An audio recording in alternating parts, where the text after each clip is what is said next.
This time, it's Willy Edel against the reigning player of the year, Mike Sigrist.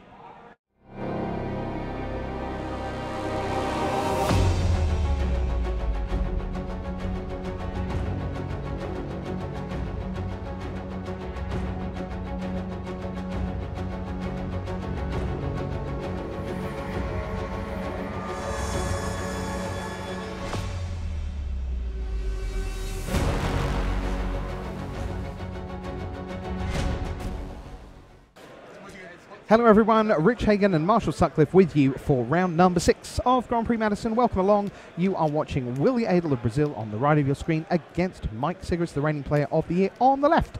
And pretty certain that is not a white-blue mirror, Marshall. I'm going to use all my skill and judgment. Yeah, it looks like the McKinney slide runner here for Willy Edel signifies that he's looking to beat down.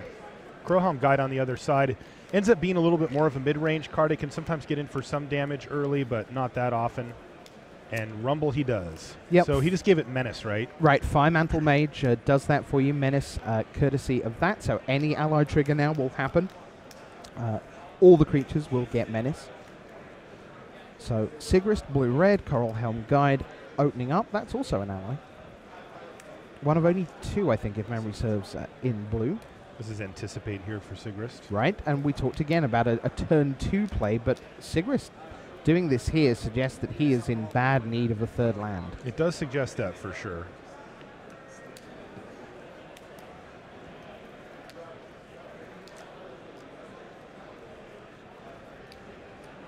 Looks like he found it. Mm-hmm. Blighted Gorge, the 2 damage spell to target creature or player. It could come in handy later in this game, as you know, so far Willy's presented 2 threats that are vulnerable to that. Mm-hmm. In the meantime, Willy's going to trigger his landfall and Rumble here. Yep, Rich. And he comes again, 3/2 Trampler. Willy just checking just how much mana do you need for Blighted Gorge. It's a lot, is the answer. Because like all of those, it's not just the mana, it's then it itself needs to tap and sack. So you go a long way there. But we're going to see Fire Mantle Mage trade off, and the McKinney slide runner will continue to peck away at Sigrist live total in 3-point chunks thanks to landfall. I have to say, Sigrist has to be pretty pleased with the way that went. The Fire Mantle Mage can be very scary. If there's multiple allies to follow up, it can make blocking a real nightmare. Especially if you're slow. And he's very slow. This is the second Anticipate that Sigrist has played in this short game. We're only on turn 4, and he's just jamming Anticipates here, just trying to get land drops flowing and keep something coming on board for him. But right now, Willy has done nothing with his 4 mana on the turn. The most he could muster was just a landfall trigger and then tax. So now Sigrist, who's played a spawning bed, meaning he can get 3 Eldrazi tokens at some point. Is that an Akun Stonewaker? I believe it is. Correct. Which means he gets the chance to make 3 ones with haste at some point.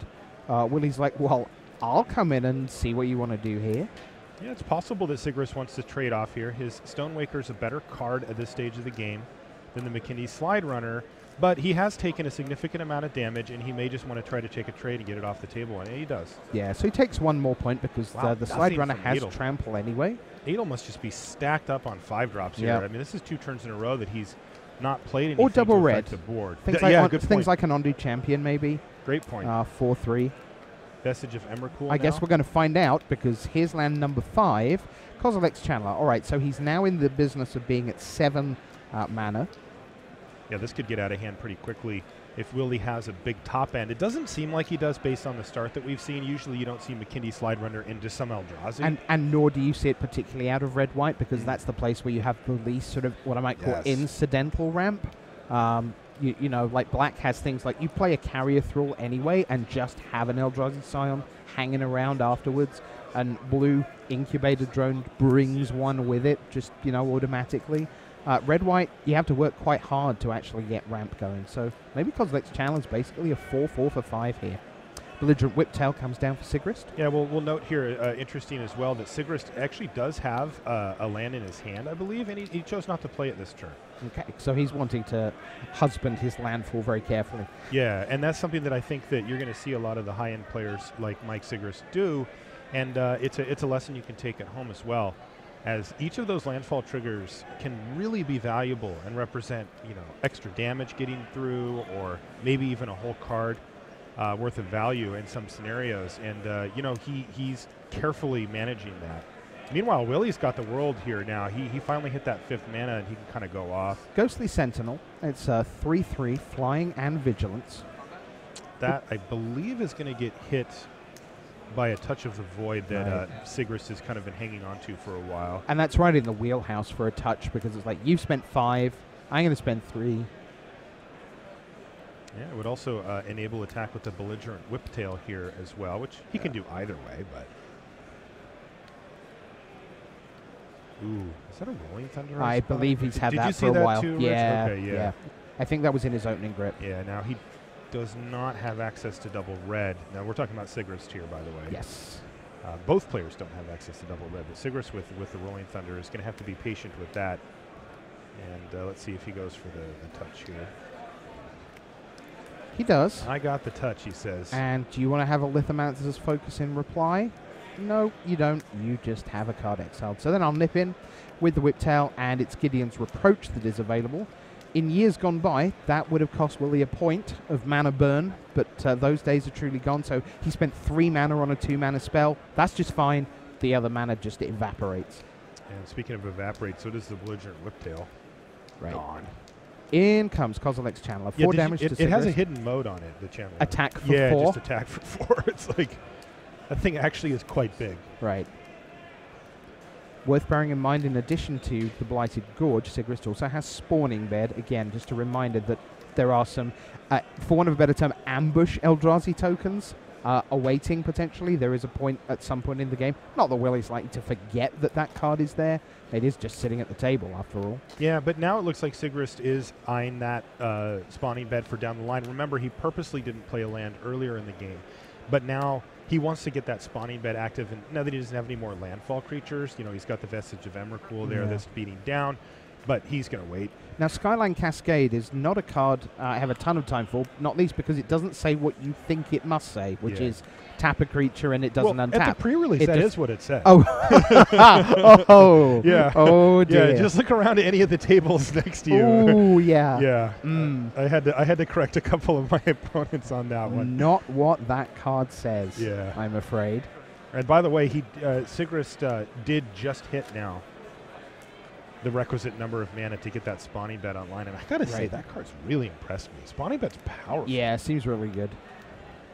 8 land for Willy. There it goes. Not doing much of anything. Yeah, it looks like Willy has done the undesirable swing from kind of having not enough mana to now having too much. So Sigrist at 9, Edel at 14. And Sigrist kind of assuming control right now. He's still able to get in for 3 here. It's not bad. Yep.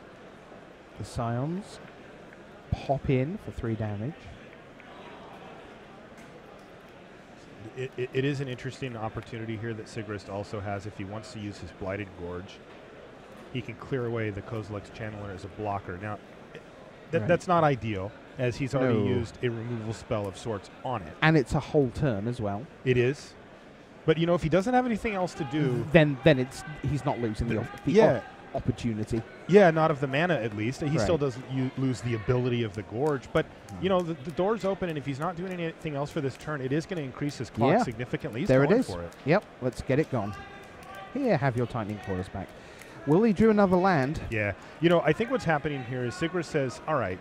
Oh, is that a Serpentine Strike? Oh, here we go. 2, 3, 4. Okay, well, there goes that clock. You've got a 1/1.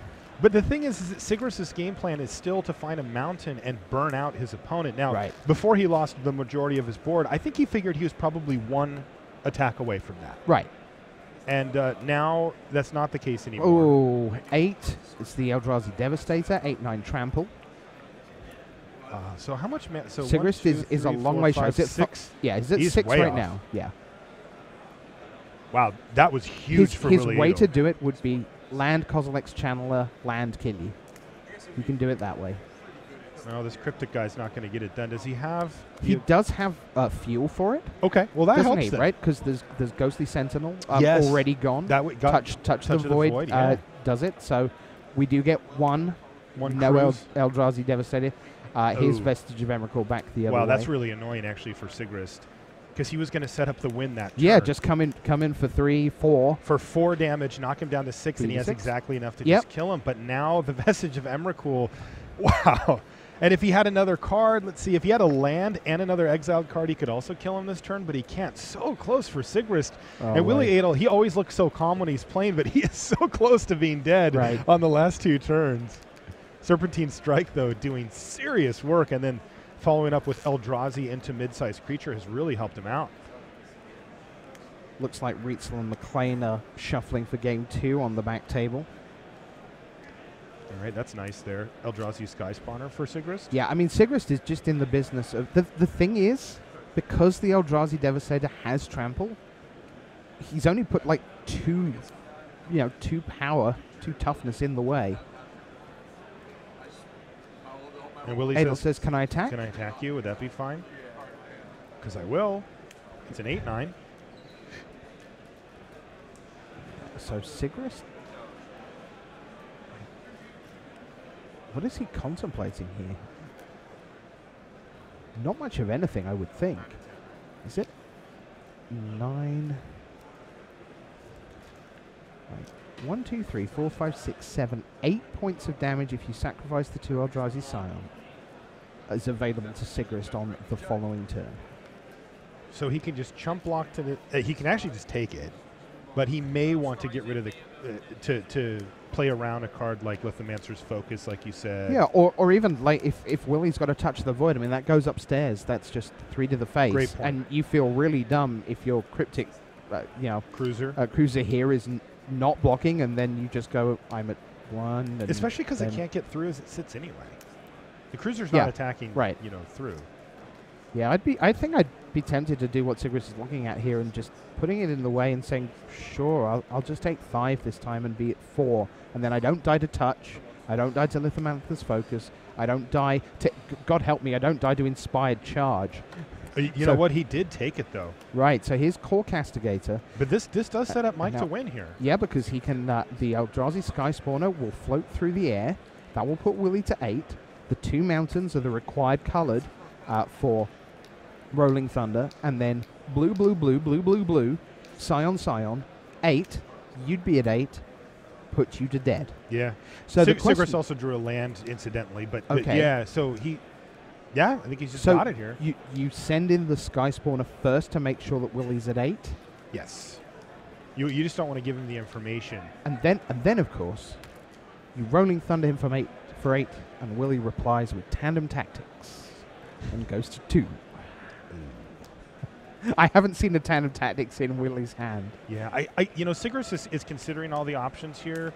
I know that one of the cards in his hand is a mountain. I'm not sure what the other one is. Plus the Rolling Thunder. The base play here is attack, kill you. But, it's always worth it to make sure that you explore all the other options just to make sure that you're not missing something. He could attack with all the creatures, get blocked, and get in for 1 extra point of damage if that was more important for some reason. But here we go. Boom, boom. boom. And Eddie's just going to move all in here. Yeah, and thunder you for 9. Okay. Willy is not yet scooping up his permanents. Presumably he's about to. But yes. Oh, man. Yes. You got me. That's what Rolling Thunder does. It's a game plan. Absolutely. Yeah. I mean, he just, you saw Sigrist just sit there and kind of map it out and then just start going land. Rolling Thunder you. Yeah, I mean, it's not quite inevitability, but it's well on the way. So we're going to take you to another match here. And by my reckoning, this is Paul Rietzl on the left of screen against Josh McLean on the right. Don't forget to join us for Pro Tour Battle for Zendikar, by the way. That is next week, October 16th through 18th, 7 a.m. Pacific. So you even get to watch a bunch before you go to work. Get to watch them all draft first thing on Friday morning before you go to work. If you're in the Seattle area, 10 o'clock Eastern, 2 p.m. Shockingly enough. Not on that day. No, you'll be in Milwaukee.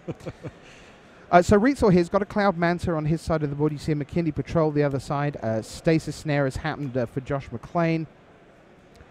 And that is a Skidder Skin as well for Rietzl, who's got there. I won't lie, this doesn't look great for Josh. It does not. He has a spawning bed to generate some blockers at some point, though not quite yet. Is that the Blight Herder that's been stasis snared? I think it's a Merc Strider. Oh, it's a maybe Merc Strider, sure. But I think it's under the like they're sitting near each other. Yeah. Oftentimes we'll see that underneath the card, but sometimes they'll just set it Right. next to it. And it didn't attack. I'm assuming it would have. So Josh is going to seek the wilds at 7 life. He's going to find a forest. But he needs quite a lot more than that to be back in this game. 3 mana. Yeah, here's McKindy again. No, it can't be under there because that Merc Strider did get rid of the McKindy Patrol back to hand. Oh, so it just had so many was sickness then. Yeah.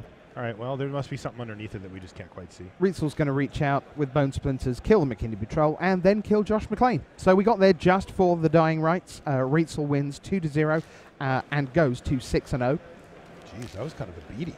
Yeah. I mean, we had a good long game between these two, but that was 2 games we finished right there. Mm-hmm. Are you a fan of Seek the Wilds? No. I'm not either. Doesn't seem like no, I'm just not. You know, the truth of it is that if you're in a deck that's a little more on the aggressive side, you want to have things that affect the board state more directly than that card does. And if you're on the slow side of it, well, you're just going to draw those cards anyway. So what's the rush? I don't think it's unplayable or anything, but I just find that there's always something that you can do that has more effect on the game over it. So later we'll get a chance to see what Raf Levy and Adam Yurchik are doing. You can see John Stern in the background there, another face-to-face games player, and he is in feature match action up against Ben Rubin, who we've already seen in turbo action. And Marshall, I don't know whether you got a chance to see the turbo match last round, but Molten Nursery was turn 3 for Ben Rubin. A million other things happened. But at the end of it, Molten Nursery dealt quite a lot of damage to lots of things. I saw he used it pretty tricky too. You know, he would upgrade a creature that got blocked into actually trading off by casting something else after combat. I saw him combine it with Touch of the Void to turn it from 3 damage to basically 4. He was doing some pretty good work with that card. You know, that's one that I've really had my eye on for a while now. Yeah, so still not 100% sure about it either. Right, so since Raf Levy against Adam Yurchik is our turbo match, I can then tell you that Ben Rubin is up a game on John Stern. In the match you can just about see in the back corner of your screen. But now, Rolling Thunder, now Willy knows it's there.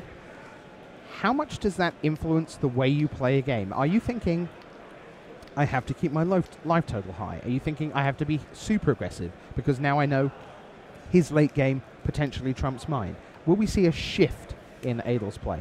Yeah, we'll see a slight shift. So the temptation is to overcorrect when you see a great card like Rolling Thunder, but the truth of it is that it's so good and it's so flexible that it will get you if he draws it and has mana. So you actually don't want to overcorrect for it. What you will do though is if you have 2 different 3-drops, you know, maybe you don't play the one that has 1 toughness against your 2-drop that has 1 toughness. Okay. You play, you know, you kind of balance it out a little bit if you can manage it. But the truth is, he's just got to play his game and hope that Sigrist doesn't have it. The card's that good. Okay, well, his game features a Mountain on turn 4 and a Vestige of Emrakul, the 3/4 Trampler. Just to bring you up to speed, on the other side we've got Coral Helm Guide, the 2/1 that for 5 mana makes a creature unblockable, and a very fine card in the common slot, one of the nicest red commons, and a pull towards red in the common slot. If it's, I say red, it's colorless, but Nettle Drone, and we see that tapping, and we're going to see Titan's Presence revealing Vestige of Emrakul, and a Vestige of Emrakul dies the other way. So Sigrist will now come on in, and they're just having a check over this. Yes, Sigrist checking what you revealed. accidentally put it in the graveyard instead of so then he flopped it and he said, well, what did you reveal? He said, I revealed this thing. Yeah. So they got that all sorted out. And what they also revealed is that Adel is currently in trouble. He is getting smashed. But here's a 4/4, which is nice.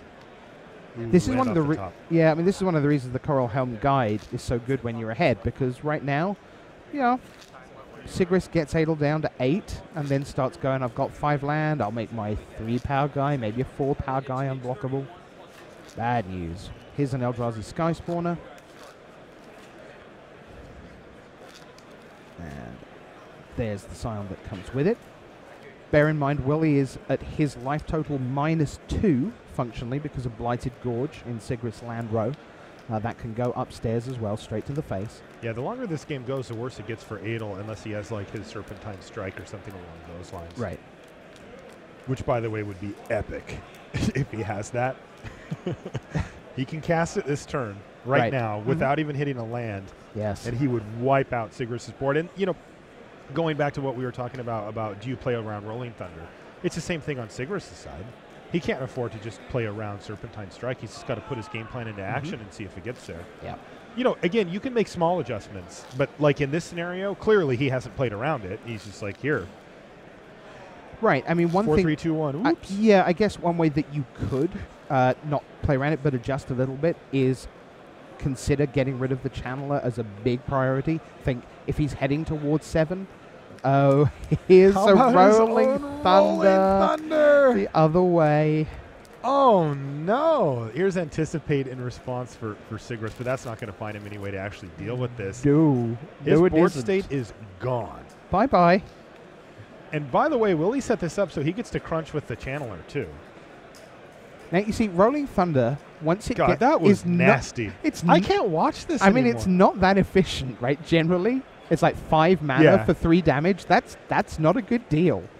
But boy, oh boy, let's 3-for-1 you for 5 and then attack for 4. He didn't even... I mean, he 4-for-1'd him if you count the Scion. Sure, and he did. Obviously, he didn't bother using the mana on Kozilek's Channeler because instead of 2 extra points on Rolling Thunder against an empty board, it's just 4 extra points by turning sideways in the stealth mode. Vestige of Emrakul back. Is Forsyth around here somewhere?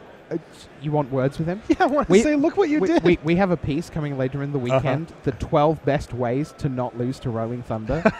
And let me tell you, we're saving it until tomorrow, because by tomorrow, people will be going, tell us, what are the 12 ways? I need to know these. I liked your ways. Yeah. So no, I did. Some of them are a little cute. They're a little cute, and but corner. I mean, look how good the card is. Yeah. These 2 games have completely hinged on it so far. Like, I'm not saying that Willy is a stone lock to win this game from this point, but he is so far ahead now. After that, he got a 4-for-1. Yeah. And as a lover of value, I can appreciate that, but goodness sakes. So right now, in terms of evaluating how far behind Sigrist was to that Rolling Thunder, would you say that you are a Ruin processor? It's my gift to you, Marshall. This is me leaving you hanging. Oh, is that what it was? I was trying. Okay. I like you too much to leave you hanging. Oh, thanks.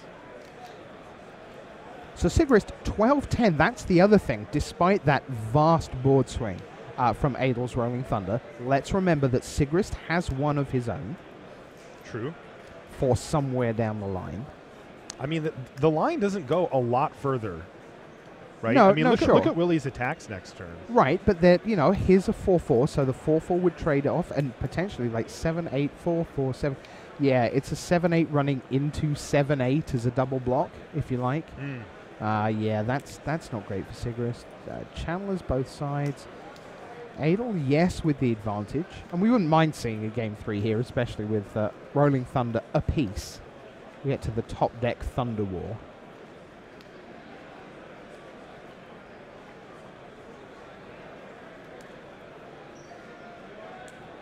Both players have Kozilek's channelers now as well.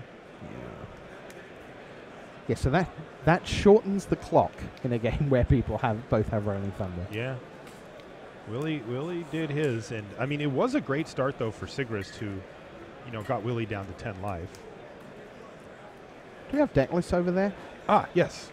Because I'm just interested to know whether Mike Sigrist could potentially Rolling Thunder and then get it back. I will look for you. Because that's not something that's open to Willy because he's not playing blue.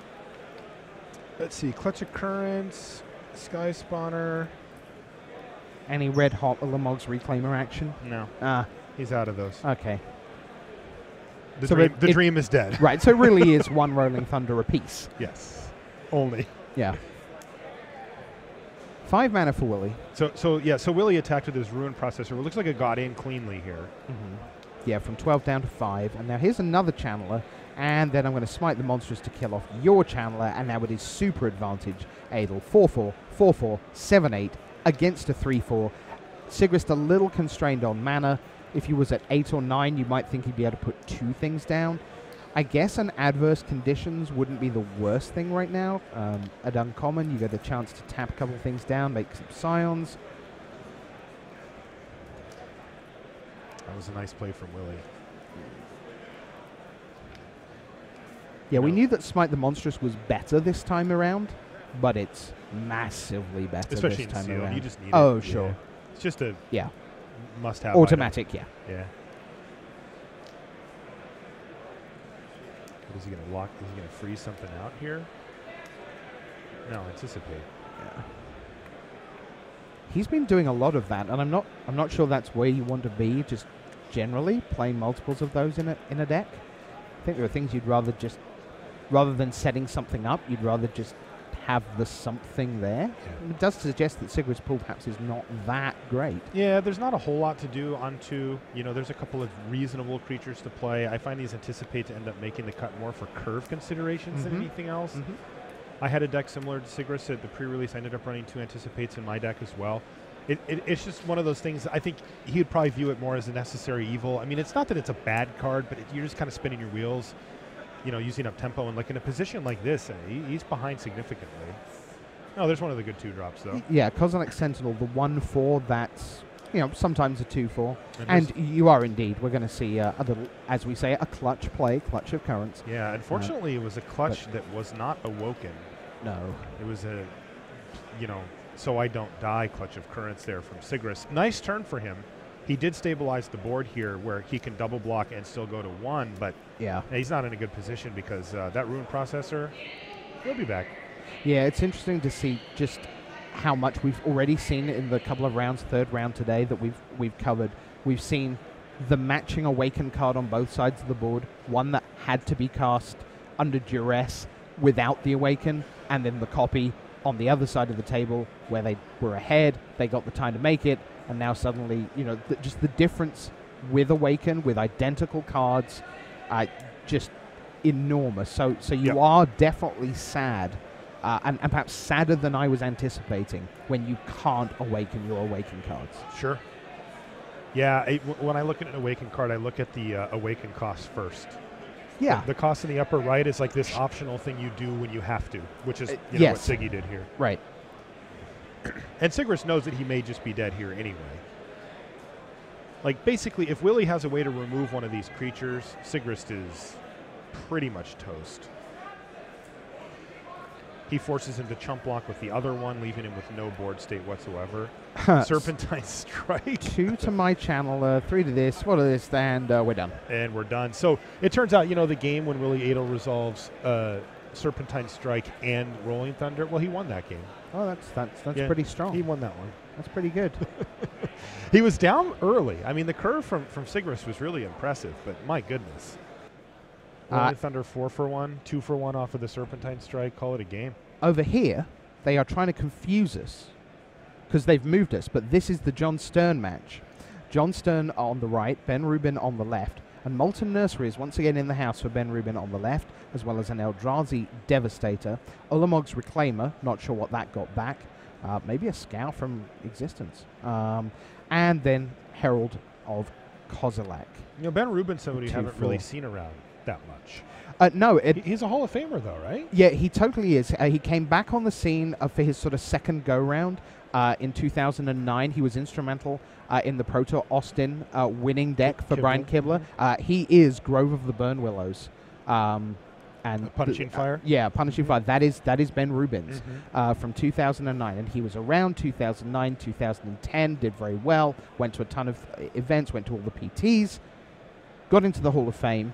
And at that point, life had to take a front seat again. And we haven't seen a lot of him, 3-4 years, and now he's back. He came, I think, top 4 of a team GP in the last 12 months, certainly in top 8 with great teammates around him. Why wouldn't you? You're a Hall of Famer. Yeah, he's very much back now, and of course we'll see him next week in Milwaukee at the Pro Tour. But Stern on 12 here, 1-0 down, has his Ruin Processor and is lining up the blocks, the blockers in the order. Devastator, then Herald, then Reclaimer, Gideon's Reproach. Oh, Dispel! Which spell? Oh, Dispel! my God, that's brutal. Boom! That's raw. Oh, that is so savage. They never see it coming either. Right. Think we can say that's a sideboard card. Oh.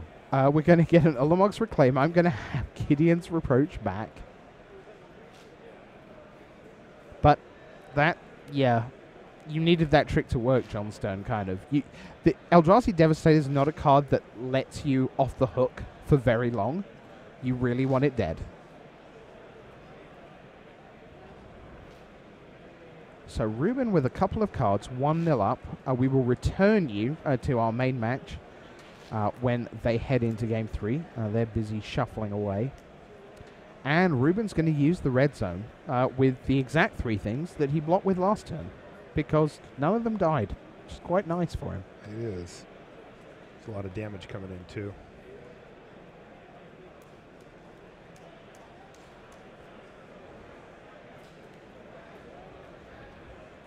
Go to 2.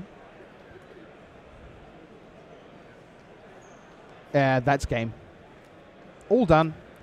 John Stern says, yeah, I'll take a bajillion and just did he have 2 die. colorless? Oh, he did. He had 2 colorless spells in hand. Right. To finish him off Molten with the Nursery. Yeah. Another data point floats in. we will just discuss this card Yeah. at length off air. Yeah. And maybe quite at length on air. Thing is, Randy was talking about that card when we were chatting last round when we turboed with Ben, and talking about the idea of 2 of these things. You know, That like- is a good idea. like They trigger each other. The second yeah. one triggers the and then you get 2 triggers on each. That you start throwing around 2 damage per colorless spell, and it gets good. By the way, I like seeing the guys having a good laugh down here. Yes. Well, apart from anything else, this is almost like the free weekend. Like you and I, we've seen so much tension and dripping sweat and blood and tears, literally, in the feature match area at Pro Tours. Grand Prix are, in some ways, more of a celebration of the fact that we're alive and we get to come to a nice city, and, you know, we're privileged enough to be able to get here and hang out with friends for 3 days playing a game we love. And, you know, these are guys who, in round 13 of the Pro Tour, they understand that there are thousands of dollars on the line and it's all business. But here, it's like, you know what? You're the player of the year. You're getting into the Hall of Fame this week. How cool is life? Yeah, they're not doing bad, yeah. When, you know, you had a Rolling Thunder and a Serpentine Strike. How good is your life? Yeah. McKinley Slide Runner opens us up here in Game 3. Sigrist, by the way, is on 6 here. Okay. We do note that he used the Vancouver Mulligan there. Got a little scry on. Welcome. Welcome, new rules. Felidar Cub on the other side for Adel. Landfall Trigger, so it's a 3-2 Trampler when it comes in, as it seems likely that it would do. Oh, and actually, Sigrist is not going to offer a trade. He's just going to reach out with Touch of the Void, which means that Felidar Cub is now in exile, so that's 1 card available to Sigrist in terms of processing. And the Slide Runner attacks for 3. Pilgrim's Eye, a reprint. We've seen that before. I'm not sure it's that great here. I mean, you see Willy there getting a mountain. This doesn't seem, Marshall, initially like it's a format that people are splashing a ton. No, I mean, you can. You know, there's some rares that are gold and that might touch one of your colors, and you could use a card like Pilgrim's Eye to do it. It's a fairly reasonable way to splash, but you don't have to. You know, he's just using it for value. Make sure you hit your land drops, keep the landfall flowing. Yeah. God, another just awkward turn here for Sigrist. Yes. He really wanted to hit a land and play a Vestige of Emrakul or something like that. Instead, he's anticipating main phase. Yeah, none of this has seemed particularly smooth for Sigrist. No. I'd be really interested to hear what he thinks of his deck. You know, whether he's in his head, he's saying, well, I got a Rolling Thunder, so I guess that's some wins. And, you know, behind that, he's less happy. Or whether we just haven't seen the best of it and it's just been a little bit awkward. Sometimes 2 plus 2 ends up as 3 plus then 2 the next turn, and yeah, that's kind of been where we are. No, yeah, the deck's a little awkward. Yeah. I'm looking at it. It's not terrible by any stretch, but it is definitely a little awkward. Basically, it wants to be, you know, kind of a devoid tempo deck. Right, and he's just having a hard time putting that together. Yeah, and if that's true, then the tempo of Rolling Thunder to get rid of both your 1 toughness men, followed up by a Kozilek's Channeler that's bigger than your replayed, your rebuild Vestige of Emrakul. Not great.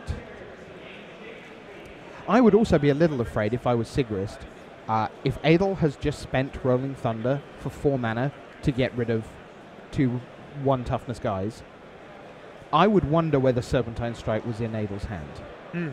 because although it's certainly not inconceivable that he would happily just do a 2-for-1, I mean, that is something that Rolling Thunder does. Yeah, so 4 mana, 2-for-1. Be greedy, yeah.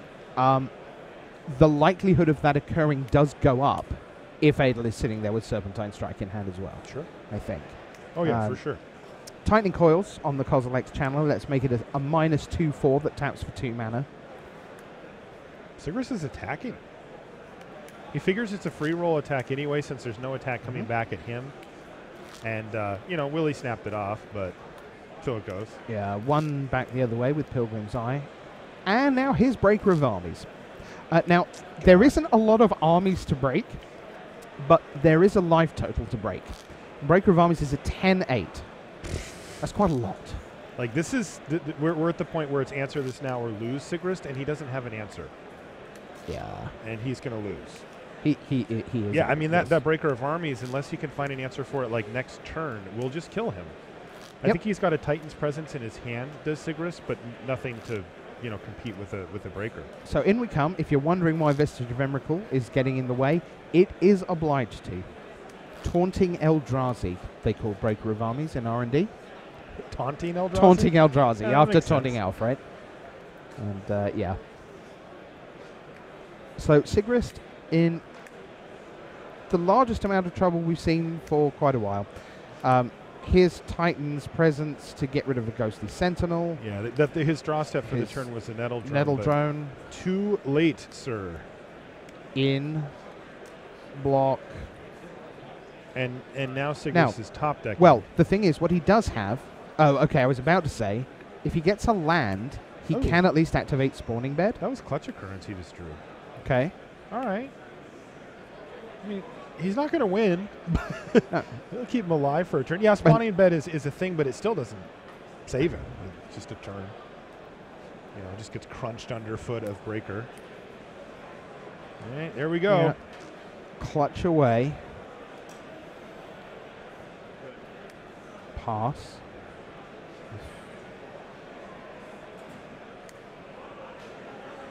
In comes everyone. Dork thrown in the chat says Breaker of Armies is incredibly underrated. Who is underrating Breaker of Armies? Show me these people, and I will show them this game. I'll tell you somebody who's not. Sigrist. Right. He's the one staring down the big Breaker here. And there just aren't cards in this format in the colors that Sigrist is in that can get him out of this mess, unfortunately for him. There will be no planar outburst to save him. Yeah. That would only live on the other side. Willy Edel getting very close to finishing things off here. He drew another clutch. Yeah, okay. Now I've got 2 3/3s. One of them's tapped. Yeah. Yeah, maybe he's right in the chat. Breaker of Armies clearly not that good. It hasn't even been able to attack for the last 2 turns.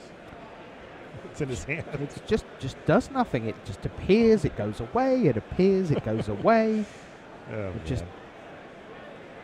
All right, well, now Sigrist is going to have to just allow it to resolve once. No, how about Serpentine Strike? Goodness sakes. Oh, dear. Willy's just good laid luck it on with your real 4-land. Deary, deary me. Yeah. Nice fingers going. Well, I've got 2 beautiful new twin daughters, and that's the important thing. He just shakes his hand and says, I'm still the player of the year, Yeah. All right, time for some turbo action here, and that means Adam Yurchik against Raphael Levy. Yurchik on the left, Raphael Levy on the right. France's Ninja Warrior, as it were, getting ready for game number 1. Adam Yurchik is France's Ninja Warrior? No, cool. that's Raphael Levy. Oh, okay. And Raphael Levy begins with the Kozilek Sentinel opposite Coral Helm Guide from Yurchik. Levy on turn 3 just passes with his 1/4 defensive guy. As we see Ruination Guide, and that is going to go horribly awry. Indeed. That is just a straight up counter that spell. Good job, Raph Levy. I like counter spells that people don't expect. That's not to say I like horribly awry necessarily, but no, but he got him with it. He got him right there. It's like, here's my Ruination Guide. No, it isn't. Incubator Drone is next for Yurchik. in what is looking like a more or less full-on mirror. We'll see whether either of them splash beyond red and blue. But it's looking very much like it's going to be the blue-red colorless action all the way. Kozilek's Channeler comes down for Levy with his 5 land. Remember, Spawning Bed is sitting there on the right. And Yurchik comes in. And Ooh. this is Drowner of Hope. I like Drowner. Yeah, it's such a nice card. The fact that in addition to it being 5/5 and that it comes with Scions is the fact that later when Scions reappear, it kind of re-energizes the Drowner. I really love that I love that mechanically, I guess. Oh, I love that too. Kind of a cool position here too. Some tricky play from Adam Yurchik could be on the horizon. What he's done is he's got his Coral Helm Guide there. But the Drowner can help turn that off. So what you actually have to do is you have to attack first and then give it unblockable, and that way it can't be tapped down by the Drowner, which is kind of an interesting, subtlety that isn't immediately obvious. Yeah. Because if you say, a space I'll pay in 5, the turn, I'll give this, I'm going to give this unblockable. Well it done. Just goes I'm going to tap it. Yeah. So here's Titan's Presence. It's just Eldrazi Skyspawner being revealed by Levy, but that's all he needs. Plenty. To get rid of the Coral Helm Guide, and then he actually plays the Eldrazi Skyspawner, so no information leak there at all.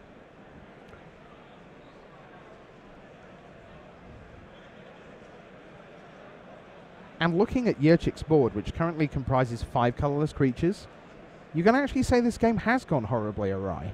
Yeah. I mean, Rumination Guide you're right. is what went away, and that's 5 creatures that would have been pumped. You're totally right. And, and Adam was quite a bit ahead when he was casting that too, which would have really put him over the top. Yep. Levy now is... Okay, this is sure response. Oh, that's a nice Blowout interaction. City. So Drowner of Hope came in. Yurchik says, I've got Sure Strike. I'm going to give my 2 power guy plus 3/0 and first strike. That gets to 5 power first strike. And Levy says, I have 5 mana. Here's Stone Fury. I'm going to deal it 6 in response. That was not nice. No, Raph Levy is not nice. No, I mean, he came As a all player, the way from you know France. this, right? Yeah, he's just not nice. He's a lovely guy. Not at the table. Oh, yeah, he'll take a 2-for-1 if you offer Yeah, one. He yes. certainly did there. Yes. And if you've watched lots of Grand Prix coverage, you'll know he will literally take every opportunity. That's going back to one of the core set top 8 drafts where it was opportunity, like first pick, that would be third M14. pick. Yeah. Yeah. I didn't pass a lot of that card. So Levy lining things up here with a board that's pretty full on Yurchik's side of the table, but although Scion... Oh, okay. I actually didn't see what happened there.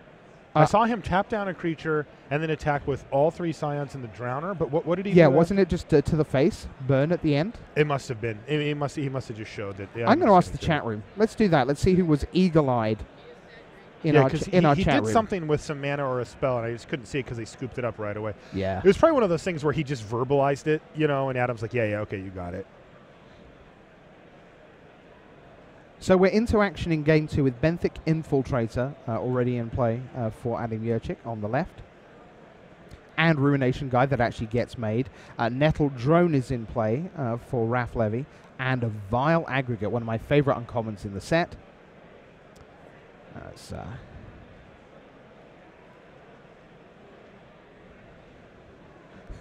Tardnop says, pretty sure he had Exodia.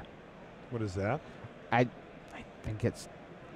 think they're trolling us. They're trolling us. Oh, they're trolling us. Oh, yeah. Oh, it's been confirmed. Yeah, well, in that case, it must be true.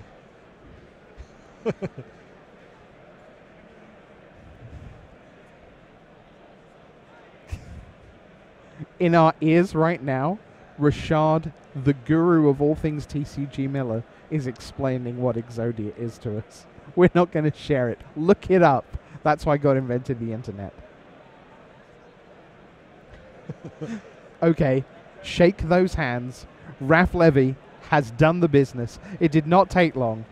And there you go. That was our turbo match here at Battle for Zendikar.